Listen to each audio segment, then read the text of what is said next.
बिस्मिल्लाहिर्रहमानिर्रहीम। अस्सलामु अलैकुम। स्टूडेंट, आज का जो हमारा आर्टिकल है वो इलेक्ट्रॉनिक्स की दुनिया में बहुत ज़्यादा अहमियत के हामिल है।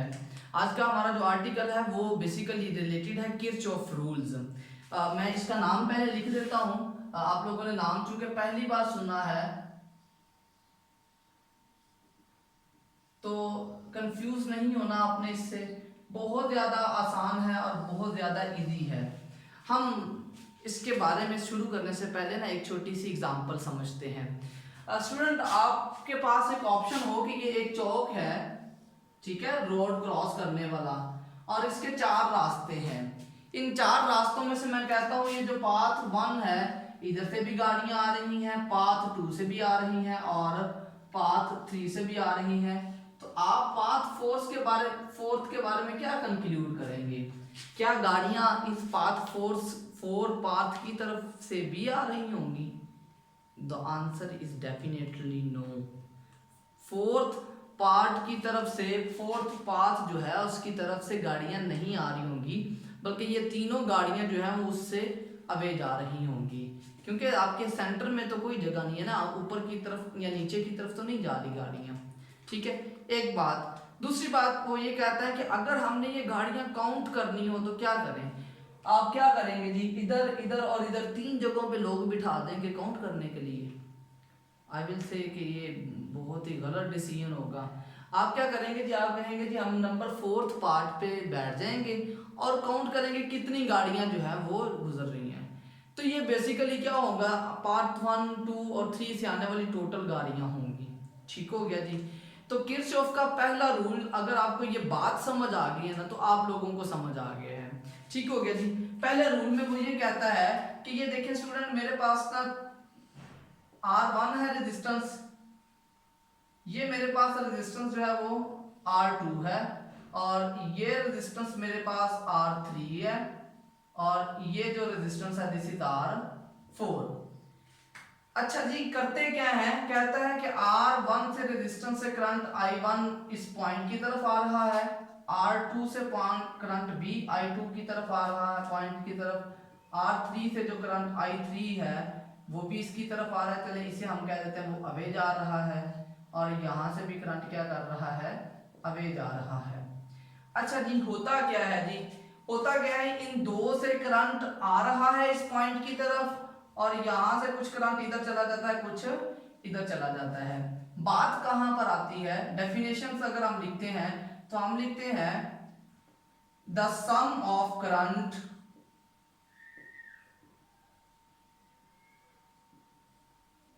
flowing towards a point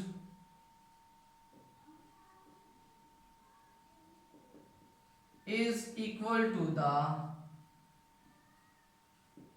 sum of current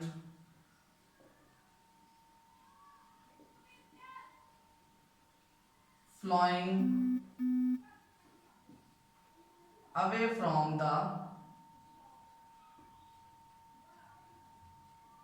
point. इससे हमें क्या बात पता चली है?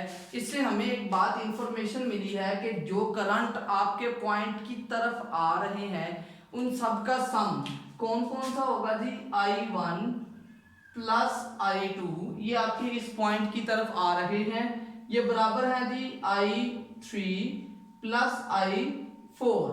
तो जो करंट आपके पॉइंट की तरफ आ रहे हैं उनका सम आपके उस पॉइंट से अवे जाने वाले करंट्स के सम के बराबर होगा। या हम यूं भी कह सकते हैं कि I1 plus I2 plus minus of I3 plus minus of I4 that is equal to the 0।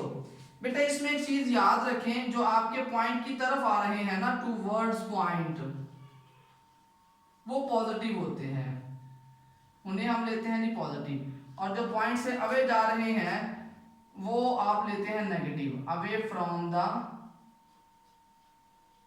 Point. तो पॉइंट से अवे जाने वाले चार्जेस को हम लेते हैं नेगेटिव। यहां से एक बात अगर कंक्लूड की जाए तो हम कहते हैं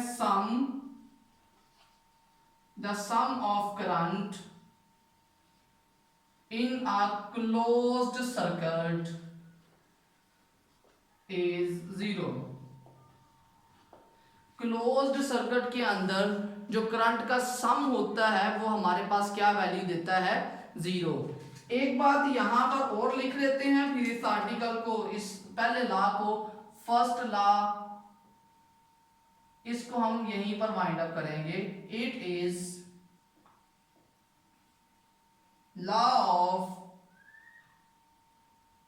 कंजर्वेशन ऑफ चार्जेस। तो ये जो बेसिकली लॉ है, this is exactly accordance with the law of conservation of charges. तो फर्स्ट लॉ को आप law of conservation of charges के नाम से भी याद करते हैं। इसे Kirchhoff conservative law of charge भी बोला जा सकता है, करंट कंजर्वेशन भी बोला जा सकता है। तो ये हमारा पहला कानून था। इसके मुताबिक किसी क्लोज्ड सर्किट में जो करंट होता है वो हमेशा क्या होता है, 0 के बराबर होता है। ठीक हो गया जी। आगे चलते हैं जी। सेकंड रूल जो है इसका, सेकंड रूल लिख रहे हैं, सेकंड लॉ बोल रहे हैं, उसको हम बोलते हैं voltage rule.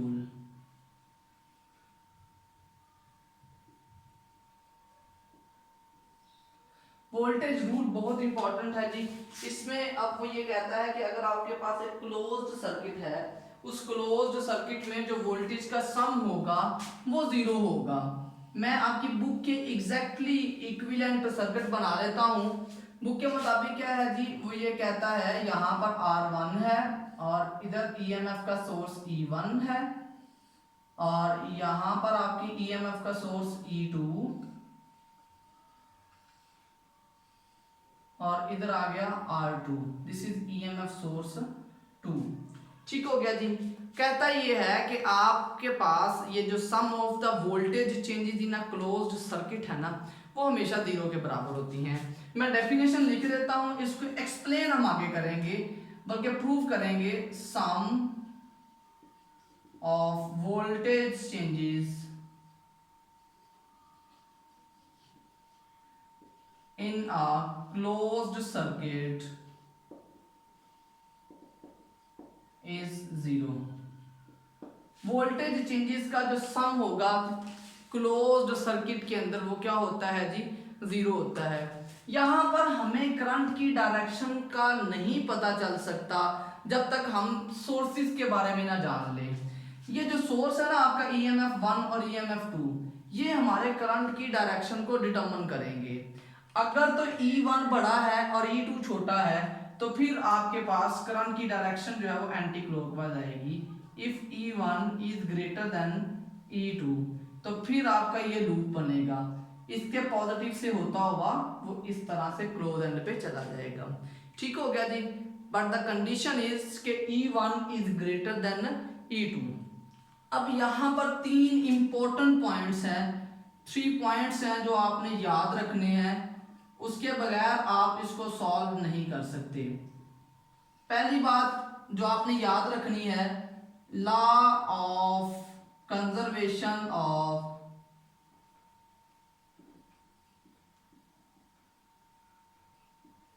Energy. Law of conservation of energy यहां पर अप्लाई होगा। पिछला लॉ हमारा law of conservation of charges से रिलेटेड था, लेकिन ये जो प्रिंसिपल है this is related to the law of conservation of energy. ठीक हो गया जी। अब एनर्जी कब कम होगी कब ज्यादा होगी, पहली बात क्या है जी, पहली बात इसमें ये है, अगर आपका एक चार्ज जो है वो बैटरी के पॉजिटिव टर्मिनल से नेगेटिव की तरफ जाता है, ठीक है, हम यहाँ पर पॉजिटिव चार्ज ही कंसिडर करते हैं, मेक श्योर।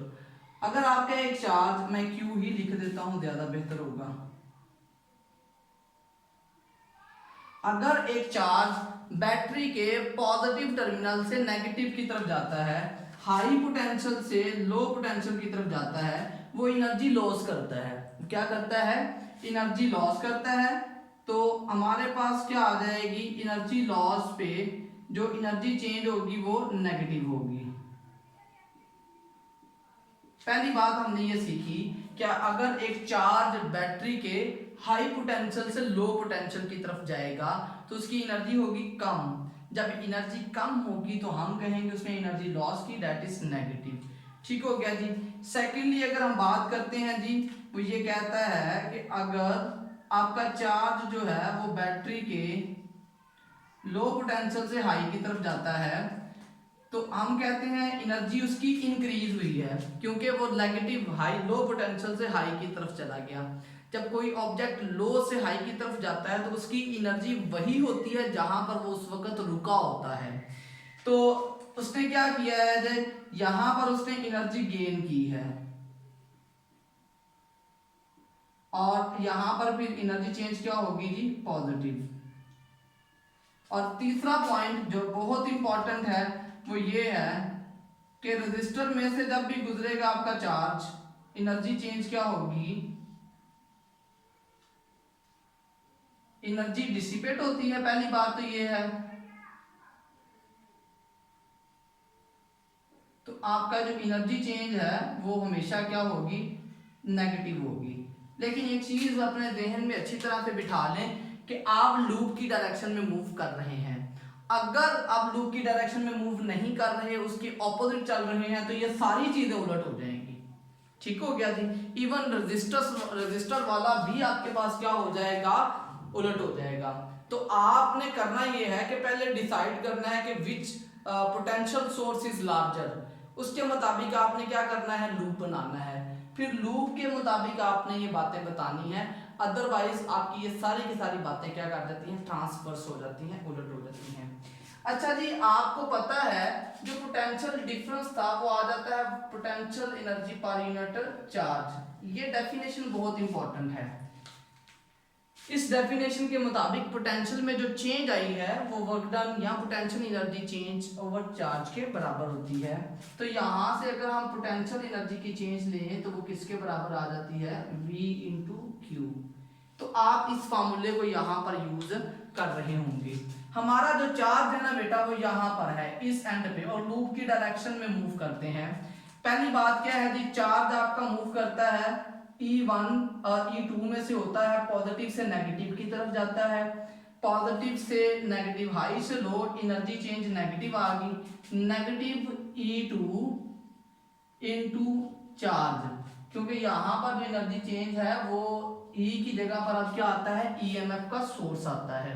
ठीक हो गया जी। यहाँ पर पहुंच गया, इधर से इधर रजिस्टर में से गुजर रहा है, रजिस्टर में जो एनर्जी चेंज आएगी वो आ जाएगी V2 इंटू क्यू। यहां से देखें जी, रजिस्टर में से लूप की डायरेक्शन में मूव कर रहा है, एनर्जी डिसिपेशन होगी तो नेगेटिव आ गया, इधर से फिर यहां पहुंचा और इधर। अब चार्ज आपका लो से हाई की तरफ, नेगेटिव से पॉजिटिव की तरफ जा रहा है, एनर्जी चेंज आएगी पॉजिटिव। तो पॉजिटिव क्या आ जाएगी, E1 इंटू क्यू, और यहां पर जब वो गुजरेगा तो V1 Q is equal to the 0, but this one is negative here, क्योंकि रजिस्टर में in the direction of loop move करेंगे तो वो नेगेटिव आएगी। अच्छा जी, इन सारी टर्म्स को अगर आप सॉल्व करते हैं तो क्या बचेगा, negative E2Q, negative V2Q plus E1Q minus V1Q that is equal to 0।